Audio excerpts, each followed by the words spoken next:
Have you ever wondered what it was like to be a ghost, silently gliding beneath the waves, holding the fate of nations in your hands? Well, today we're diving deep, literally, into the world of the German U-boat. These weren't just submarines. They were the steel sharks of the Atlantic, changing the rules of naval warfare forever. So grab your life vests, and let's submerge into one of history's most fascinating and fearsome tales. Imagine you are locked inside a steel pipe. It's about as wide as a London bus, but it smells like a mixture of diesel fuel, moldy bread, and 40 unwashed men who haven't seen a shower in 3 weeks, not to mention you are 300 feet underwater. It's pitch black outside. Above you, there are multiple angry people, dropping oil drums filled with high explosives, trying very hard to turn your steel pipe into a permanent part of the ocean floor. If you were a German sailor in World War II, then this might have been the job description. The U-boat arm, or U-Bootwaffe, was the only branch of the German military that terrifyingly threatened to bring the British Empire to its knees before a single boot hit the ground. They were the Grey Wolves. But here's the thing, for most of the war, the Germans weren't actually sailing submarines. They were sailing submersible torpedo boats that were barely holding it together. Yet, by the end of the war, they had invented a piece of technology so advanced it became the blueprint for every modern submarine in the water today. Hi everyone, and welcome back to the Jaxom Talks channel. So, how did they go from illegal dugout canoes to the spaceship-like Type 21? Why did they lose the Battle of the Atlantic? And what exactly happens when you flush the toilet wrong at a depth of 200 feet? Spoiler alert, it's bad. It's really bad. The illegal beginnings, or better still how to cheat at treaties. To understand the U-boat, we have to go back to 1919. The First World War is over. Germany has lost. The Allies, sitting in the Hall of Mirrors at Versailles, decide that Germany should never be allowed to threaten the high seas again. The Treaty of Versailles was very specific. It basically said, you can have a tiny army, a cute little navy, but absolutely, positively, under no circumstances, are you allowed to have submarines, zero, zilch, keen U-boot. The Allies thought they had nailed the coffin shut, but German engineers looked at the treaty, then looked at each other and said, well, it says Germany can't build submarines. But it doesn't say a Dutch shell company owned by the Germans can't build submarines in Spain, right? Enter the Ingenieurskonter voor Scheepsbouw, or the IVS, that's Dutch for nothing to see here, as we are definitely not building war machines. German engineers moved to The Hague and started designing subs for other countries like Finland, Turkey and Spain. This kept their skills sharp and their designs evolving. Basically, they were outsourcing their R&D while the rest of the world looked the other way. By the time Hitler came to power and decided treaties were more like guidelines, the designs for the next generation of U-boats were already sitting in a drawer, ready to go. Initial pre-war designs. Let's call this the dugout canoe. If you play World of Warships or Silent Hunter, you know this boat well. It's that one you try to upgrade and get out of as fast as humanly possible. It was tiny. It displaced about 250 tons. For context, a modern US nuclear sub displaces about 7,000 tons. The Type 2 only carried 5 torpedoes. 5. That's barely enough to ruin a convoy's afternoon, let alone win a war. That said though, it was small, cheap, and great for training. It was the training wheels of the Kriegsmarine. But Hitler, being Hitler, wanted the real deal. He didn't want training wheels. He wanted a Harley-Davidson with a machine gun sidecar. Enter the workhorse, the Type 7. This brings us to the legend, the icon, the boat that Das Boot was filmed in, the Type 7. If you close your eyes and picture a Nazi U-boat, you are picturing a Type 7. Specifically the Type 7C. Over 700 of these bad boys were built. It was, statistically speaking, the most produced submarine class in history. Now, I need to clarify something very important here. We call them submarines, but technically the Type 7 was a submersible torpedo boat. What's the difference, you might ask? Well, a true submarine is designed to operate primarily underwater. A submersible is a surface ship that can dip underwater when things get scary. The Type 7 had to spend 90% of its time on the surface. It ran on diesel engines, which need air. It only went below the surface to attack or when it needed to hide. When it was underwater, it ran on electric batteries.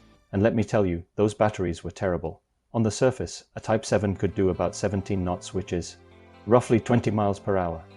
How fast could they go underwater, you may ask? Maybe 7 at best if they floored it, but that would drain the battery in an hour. Usually they crept along at sub 5 knots, that is walking pace. A brisk swimmer could literally lap a submerged U-boat. The man behind this fleet was Karl Dönitz. He was the Befehlshaber der U-Boot, commander of the submarines. He didn't want giant, expensive cruisers. He wanted hundreds of medium-sized, maneuverable boats. He was the developer, the Rudeltaktik, or the infamous Wolfpack. The idea was simple. One U-boat spots a convoy. It doesn't attack. It radios headquarters. We have found some juice boxes at grid reference AL45. The headquarters would then radio other U-boats in the area to converge. They would wait until nightfall, staying on the surface because they are faster than the convoy, and then slash through the merchant ships like a pack of wolves tearing through a flock of sheep. And for the first few years, it worked. Oh boy, it really did work. This period, from 1942-1941, was called the happy time. The British were unprepared. They didn't have enough escorts. U-boat captains were coming home and being treated like rock stars. They were sinking tonnage faster than the British could build it. But the Type 7 had a problem. It had legs, but it didn't have long legs. It could patrol the North Atlantic, sure, but it couldn't comfortably get to the American coast and back without having to refuel. Then, Japan bombed Pearl Harbor. America entered the war fully, and Germany now needed a boat that could go the distance. Time for an upgrade. Enter the big brother, the Type 9. If the Type 7 was a Toyota Corolla, reliable, ubiquitous, gets the job done, the Type 9 was a grand tourer. It was bigger, heavier, carried more torpedoes, 22 of them, and most importantly, it had massive fuel tanks. This boat was designed for long-range cruising. We are talking patrols that could last months. They could sail from France, all the way to the US East Coast, the Caribbean, or even down to South Africa, sink a bunch of ships, and then sail back. In early 1942, Dönitz launched Operation Drumbeat or Paukenschlag. He tasked a group of Type 9s to the American East Coast. It was a slaughter. The Americans, bless their hearts, were totally unprepared. They didn't enforce blackouts. Coastal cities like Miami and Atlantic City were lit up like Christmas trees. U-boat captains wrote in their logs that they could see the silhouettes of ships perfectly against the glow of the hotels and casinos. They could practically read the billboards. One U-boat captain famously noted that he watched cars driving along the coastline while he set up his torpedo shots. It was the second happy time. Now the Type 9 was a beast, but it did have its drawbacks. Because it was bigger, it dived at a slower rate. In the U-boat game, dive time is life or death. A Type 7 could crash dive in about 30 seconds. A Type 9 took closer to 45 or 50 seconds. That 15-second difference is exactly how long it takes for a British plane to drop a depth charge on your conning tower. As the war dragged on, the Type 9 became a death trap in the North Atlantic because it was just unable to dodge the escalating Allied anti-submarine tech. Before we get to the future tech that came later, we have to talk about what it was like to live on these things. Hollywood glamorizes it a bit. The reality was disgusting. Imagine a space roughly the size of a subway car. Now pack 50 men into it. There is only one toilet. Actually, there are two, but one is usually filled with food supplies for the first 2 weeks of the patrol. So, 50 men, one toilet. Now when it comes to how you flush that toilet, it wasn't a handle. It was a complex series of valves and levers that required a literal training course to operate. If you opened the wrong valve in the wrong order while underwater, the high pressure of the ocean would shoot the contents of the septic tank back into the boat. This actually happened to U-1206. The captain used the toilet, messed up the valve sequence, and the boat flooded with, well, sewage and seawater. The seawater hit the batteries, creating chlorine gas, and they had to surface and surrender. Imagine explaining that to the prisoner of war inmates. No, we weren't sunk by a depth charge. Really, what happened? I just flushed the damn toilet wrong. Then there was the smell. A lovely mix of diesel oil, sweat, unwashed bodies, rotting food, and the U-boat scent, a special cologne made of hydraulic fluid and recycled air. Fresh water was for drinking only, not for washing. Men would grow beards not for fashion, but because shaving in salt water hurts like hell. Not to mention the psychological toll. You are hunting, but you are also the hunted. You spend weeks doing nothing, staring at the ocean, followed by 20 minutes of sheer terror while destroyers drop explosives on your head. The ping of the Aztec sonar was the sound of the Grim Reaper knocking. By 1943, the party was over. The happy times were dead. The Allies had gotten their act together, and they brought three things to the fight that doomed the Type 7 and Type 9. First off, radar. The Allies shrunk radar down so it could fit on planes. Suddenly, the U-boats couldn't risk surfacing at night to recharge batteries without risking being spotted. Next came long-range air power. The Mid-Atlantic Gap, the area where planes couldn't reach, was closed by B-24 Liberators. Suddenly, they had no place to hide. Most importantly, intelligence. The British broke the Enigma code. Big shout out to Alan Turing, the father of modern computers. They knew where the Wolfpacks were, before the Wolfpacks even knew where they were. May 1943 is known as Black May. The Germans lost 43 U-boats in a single month. Dönitz had no choice. He had to pull his boats out of the North Atlantic. The hunters had become the prey. The Germans realized that their submersible torpedo boats were obsolete. So we know the problem. If they need to surface to charge batteries, they could die. They needed a boat that could stay underwater indefinitely. They needed a miracle. First came the engineering stopgaps. The most famous was the schnorkel or snorkel. It's a simple idea, a breathing tube for the engines. It allowed the U-boat to run its diesel engines while it was submerged at periscope depth. This meant they could recharge batteries and move faster without surfacing fully. Great idea, right? But in practice, a bit of a nightmare. The head of the snorkel had a valve to prevent water flooding in. If a wave washed over it, the valve shut, but the diesel engine is still sucking air. If it can't get air from the sky, it sucks it from the inside of the boat. Sudden pressure drops would pop the crew's eardrums and make their eyes bulge out. Plus, the snorkel made the boat sound like a freight train underwater, making them deaf to incoming sonar. Then there were the German wonder weapons. The Biber was a one-man suicide trap that killed more of its own pilots with carbon monoxide poisoning than it did Allied ships. The Sea Hunt was actually decent, a two-man sub that was hard to detect, but it was too little, too late.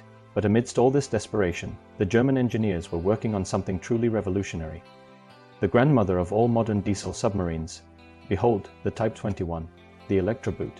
This is arguably the most advanced piece of naval engineering of the entire war. It changed everything. Remember how the Type 7 was a surface ship that could dip underwater? The Type 21 was designed hydrodynamically to be faster underwater than on the surface. It got rid of the deck guns. It smoothed out the hull. It retracted the jagged bits. But the real magic was inside. It carried 3 times the battery capacity of a Type 7. The stats were insane. Underwater speed of up to 17 knots, whereas a Type 7 only did 7. It could actually outrun some of the Allied corvettes when underwater. It could stay submerged for days at a time at patrol speed, not just hours. Rapid fire. It had a hydraulic torpedo reloading system. It could fire a spread of torpedoes, reload, and fire again in 20 minutes. A Type 7 took that long to reload only 1 tube. It also had sophisticated passive sonar, the Nebelung system, that allowed it to target and fire blindly without ever using a periscope. It was able to sit nice and deep, listen, calculate the math, then shoot and scoot. This was a true submarine. If Germany had these in 1940, the war might have looked very different. The Type 21 was built using a modular construction method, which meant different sections built in different factories and assembled at the shipyard. It's how we build ships today. The problem was by 1944 Germany was being bombed into rubble day and night. The quality control was garbage. Sections wouldn't fit together, hydraulics leaked and hulls cracked. Only 2 Type 21s ever went on combat patrol before the war ended. Just 2, and they didn't sink a single ship. However, after the war, the Allies scrambled to grab them. The Soviets took the Type 21 and basically photocopied it to make the Whiskey-class sub. The Americans used it to design the tank class. The Type 21 is firmly in the DNA of the modern submarine fleets. I have to make a quick mention of one other dead end that is fascinating. The Type 17. Professor Helmuth Walter designed an engine that didn't need outside air. It used high-test peroxide or HTP as a fuel oxidizer. It was an air-independent propulsion system 40 years ahead of its time. A prototype boat, the V-80, reached 28 knots underwater. That is terrifyingly fast for 1940. So why didn't they use it? Because high-test peroxide is incredibly volatile. If you look at it wrong, it explodes. It dissolves organic matter, like people. It was too dangerous and too expensive to produce in the quantities needed, but it shows just how far the German engineers were pushing the envelope. In the end, the U-boat war was a failure for Germany. Of the 1,100 U-boats built, roughly 800 were lost. That is a 75% casualty rate. 30,000 out of 40,000 U-boat men never came home. It was the deadliest branch of service in the war. The reason they failed, because you can't win a war of production with just a handful of artisanal prototypes. The Allies built ships faster than the Germans could sink them. They cracked their secret codes and they owned the sky. But from an engineering standpoint, the trajectory from the tiny Type 2 to the streamlined Type 21 is a masterclass in innovation under pressure. They forced the world to respect the deep. They turned the submarine from a novelty toy into the ultimate strategic weapon. Now let's be honest, they also gave us one of the greatest war movies of all time. If you haven't seen Das Boot, pause this video, actually wait, finish this video, like and subscribe, then go watch Das Boot. So what do you think? Would you have volunteered for the U-boat service? Or are you more like me and prefer your air with a little less diesel fume flavoring? Let me know in the comments below. If you enjoyed this dive into U-boat history, hit that like button, activate the bell, it helps the algorithm find us in the murky depths of YouTube. Until next time, thanks for watching and I will see you soon.